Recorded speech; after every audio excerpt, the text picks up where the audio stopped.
ये सवाल कितना अजीब है कि क्या हम जीवित हैं? आप कहेंगे कि हम तो जीवित हैं क्योंकि हम सांस ले रहे हैं, चल फिर रहे हैं, सब कुछ देख सुन सकते हैं, इसलिए हम तो जीवित हैं। लेकिन जब आप श्री गुरु ग्रंथ साहब जी से ये बात पूछेंगे तो गुरु साहब फरमाएंगे कि केवल जिंदा रहने को जीवित नहीं कहते, जीने को तो पंछी भी जी रहे हैं, पेड़ भी जी रहे हैं, धरती भी जी रही है, पूरा ब्रह्मांड जी रहा है। पर क्या तुम जी रहे हो या नहीं? ये सवाल बहुत ही अहम है हमारे लिए कि क्या हम जी रहे हैं, क्या हम जीवित हैं। संगत जी, गुरु साहब हमारी दशा देखकर फरमाते हैं कि जीवित दिखने वाला मनुष्य असल में जीवित नहीं, और तुम किसी को देखकर जो चल फिर रहा है उसे देखकर ये अंदाजा मत लगा लेना कि वो जी रहा है, वो चल फिर रहा है। गुरु साहब फरमाते हैं कि मत जानो जग जीवंदा, दूजे पाए मयास। गुरु साहब उपदेश कर रहे हैं कि मनुष्य दुविधा में है। दुविधा का अर्थ है जिसे पता ही नहीं जीवन में करना क्या है, मेरा यहाँ आने का मकसद क्या है, मैं यहाँ पर क्यों हूँ, जिसे अपने सही गलत का पता नहीं। ऐसे द्वेष और दुविधा में पड़े मनुष्य को बिल्कुल भी जीता हुआ मत समझें। संगत जी, अगर आप गुरुजी से पूछेंगे अगर वो जी नहीं रहा तो फिर क्या है, तो गुरु साहब फरमाते हैं कि यह मृतक मड़ा शरीर है, सब जग जित राम नाम नहीं वस्या। अर्थात कि इसे जीवित नहीं बल्कि मृतक कहना चाहिए, क्योंकि इसके मन में तो जान ही नहीं है। गुरु साहब वचन करते हैं कि जिसके मन में अच्छे बुरे की पहचान नहीं, यानी जिसको खुद का ही पता नहीं कि मेरे अंदर भी एक रब है, उसका नाम है, उसकी ज्योति है, उसे जीवित मत कहो, वह तो मृतक है। और संगत जी, इस तरह संसार के अनगिनत जीव देखने को तो जीवित लगते हैं, मगर अंदर रब का प्रकाश ना होने की वजह से मरे हुए हैं, मुर्दा की तरह जीवन गुजार रहे हैं। और गुरु से फरमाते हैं कि जो मरा हुआ है अर्थात जो है ही मुर्दा, उसके ऊपर आप चंदन लगाओ, सुंदर कपड़े पहनाओ, कुछ भी करो, उसे क्या फर्क पड़ता है। ऐसा ही तो हमारा जीवन है। हम अपने मुर्दा तन पर तरह तरह के रासायनिक इत्र लगाते हैं, जो नहीं खाना वो भी खाते हैं, जो नहीं सुनना वो भी सुनते हैं, जो नहीं देखना वो भी देखते हैं, रिश्वत लेते हैं, देते हैं, गंदगी फैलाते हैं, कुदरत का विनाश करते हैं। क्यों? क्योंकि हम मुर्दों की तरह जी रहे हैं, और मुर्दों को क्या खबर कि क्या खाना है, क्या पीना है। गुरु साहब फरमाते हैं कि खात पीत खेलत हस्त विस्तार, कवन अर्थ मृतक सिगार। अर्थात कि इंसान को पता ही नहीं कि वह क्या खा रहा है, क्या पी रहा है, क्या कर रहा है, तो ऐसे मनुष्य को तो मृतक ही तो कहा जाएगा। गुरु साहब और भी बहुत सारे कारण बताते हैं जिससे हमें पता चलता है कि हम जी नहीं रहे बल्कि मुर्दों की तरह जीवित हैं। इसका एक सबसे बड़ा कारण हमारे अंदर प्यार का ना होना भी है। प्यार इस कायनात से, प्यार मानवता से, प्यार उस परम शक्ति से जिसने ये संसार बनाया। जब हमारे मन में प्यार ही नहीं तो हम मृतक ही हैं। जैसे कि गुरु साहब उपदेश करते हैं कि मृतक कहिए है नानका, जह प्रीत नहीं भगवंत। अर्थात जिस दिल में प्रेम नहीं वह मुर्दा है। गुरु साहब कथन करते हैं कि उसे मृतक ही कहना चाहिए जिसके मन में भगवंत के प्रति प्रेम नहीं, जब मन में उस रब के प्रकाश को जाना ही नहीं, जब हमने खुद का ज्ञान ही नहीं पाया, अंदर का आनंद ही नहीं खोजा, तो उसे मुर्दा ही कहा जा सकता है। एक और कारण गुरु साहब बताते हैं हमारे जीवित ना होने का। गुरु साहब फरमाते हैं कि मनुष्य रोज मरता है, पल पल मरता है, लेकिन उसे होश ही नहीं है कि वो मर रहा है। संगत जी, जब कोई इंसान बुराई करता है तो मर जाता है, उसकी रूह पर चोट लगती है, धीरे धीरे वह अपनी रूह को बुरे काम कर करके मारता है, दिन रात मारता है। जैसे कि गुरबानी हमारे मन के सबसे जो बुरा विकार है, अहम, अहंकार, हौमे जिसको बोलते हैं, उसके बारे में बताती है कि हो मैं विच जगत मुआ मर्दों मर्दा जाए। अहंकार में यह जगत यानी हमारे अंदर की दुनिया वह मरती जा रही है।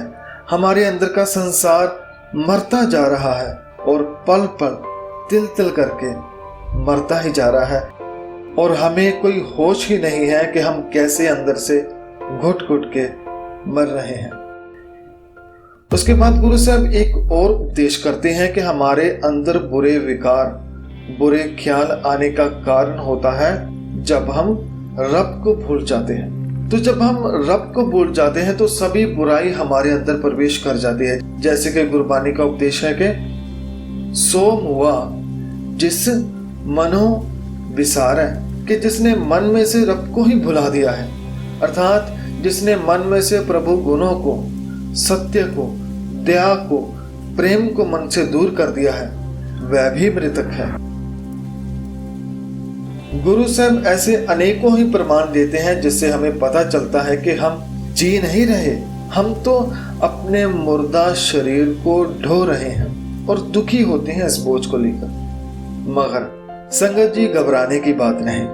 अगर आप चाहें और अगर रब की मर्जी हो तो जागा जा सकता है। अगर आप गुरु की वाणी से जुड़े तो आपका एक नया जन्म होगा जिसमें केवल आनंद ही आनंद होगा।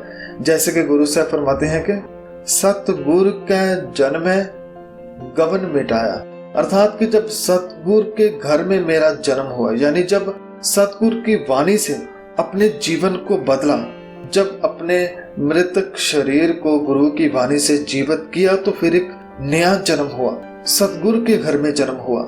फिर आना जाना मिट गया, फिर जन्म मरण मिट गया, फिर रोज रोज का तिल तिल करके मरना खत्म हो गया और सदा के लिए आनंद भर गया।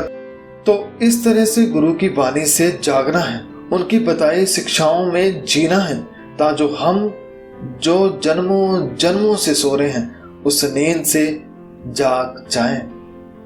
गुरु साहब उपदेश करते हैं कि गुर प्रसाद नाम मन लागा, जन्म जन्म का सोया जागा, अर्थात कि जब मन गुरु की कृपा से रब से जुड़ जाता है, यानी जब हम खुद को खुद में तलाश लेते हैं तो जन्मों जन्मों से सोया हुआ हमारा मन जाग जाता है। गुरु हमारी गहरी निंद्रा को तोड़ देता है और हम इस कुदरत को फिर देख पाते हैं, पूरी मानव जाति को उसका रूप जानकर देख पाते हैं। पहले हम गहरी मौत के कारण जो कोई कहता था वैसा ही काम करते थे। किसी ने कहा ये नीच है तो हमने नीच कह दिया, किसी ने कहा ये गलत है तो गलत कह दिया। मगर अब मन जाग गया है, अब मन जीवित हो गया है, अब इसे अच्छे बुरे की पहचान आ चुकी है। संगत जी, जब मन जाग जाता है तो मन में बसे रब को, जो दिल है, जो मन है, वो पहचान लेता है, वह मन सुखी हो जाता है, उसका जीवन सुखी हो जाता है। जैसे कि गुरु साहब फरमाते हैं कि सुख जीवन तिस आखिए जिस गुरमुख बसिया सोए, अर्थात कि जीवन उसका ही सुखी जीवन कहा जा सकता है जिसने गुरु के द्वारा मन में बसे रब को पहचान कर उसे पा लिया है। वही सुखी जीवन वाला है, वही जीवित है और हमें ऐसे ही सुखी जीवन वाले बनना है। हमें अपने मनोरथ को, अपने मकसद को नहीं भूलना है। और संगत जी, अगर जन्म का पूरा लाभ लेना है तो सदा गुरु साहब की सच्ची वाणी से, सत्य वाणी से जुड़े रहें। सच्ची वाणी सदा गुण गावे, इस जन्मे का लाहा है। इस जीवन का पूरा लाभ प्राप्त करना है तो गुरु की वाणी को सुने, समझे, गाएं और अपनाएं। सो संगत जी, इस तरह से हमें जागना है। सो अंत में यही कहना चाहता हूं कि आइए गुरु की वाणी में रहकर इस कुदरत का मजा लें, हम जीवित रहें, जीने का पूरा आनंद लें, आंखें खोलकर इस जहान को देखें, दिल खोलकर पूरी मानवता से प्रेम करें, दिमाग को तेज करके अच्छे विचारों को ग्रहण करें, कानों से किसी का दर्द पीड़ा सुने, मुंह से मीठे बोल बोले ताकि लोग मिठास को सुन सके और और गुरु की वाणी द्वारा अच्छे विचारों को लिखें, पढ़ें और उसका प्रचार करें ताकि आपके साथ और भी लोग जाग सकें। सोए रहने से हम खुद को नहीं बल्कि पूरी मानव और कुदरत को बर्बाद करते हैं, और जागने से हम खुद का भी भला करते हैं और मानवता का भला भी करते हैं। इसलिए जाग जाइए और जीवन का आनंद लीजिए। मन में रब का प्रेम गुरु द्वारा पैदा करें। जीवन को सफल करें जागकर, गुरु की वाणी को पढ़कर, रब का नाम जप कर। जीवना सफल जीवन सुन, हर जप जप सद जीवना रहा। जीवन को सफल करें, उस रब से जुड़े, गुरु की वाणी से जुड़े, रब के नाम से जुड़े। जो रब के नाम से, रब से, गुरु से जुड़ा रहता है, जो सच से जुड़ा रहता है, उसी का ही सफल जीवन है। आप सभी का इस वीडियो को सुनने के लिए धन्यवाद। वाहिगुरु जी का खालसा, वाहिगुरु जी की फतेह।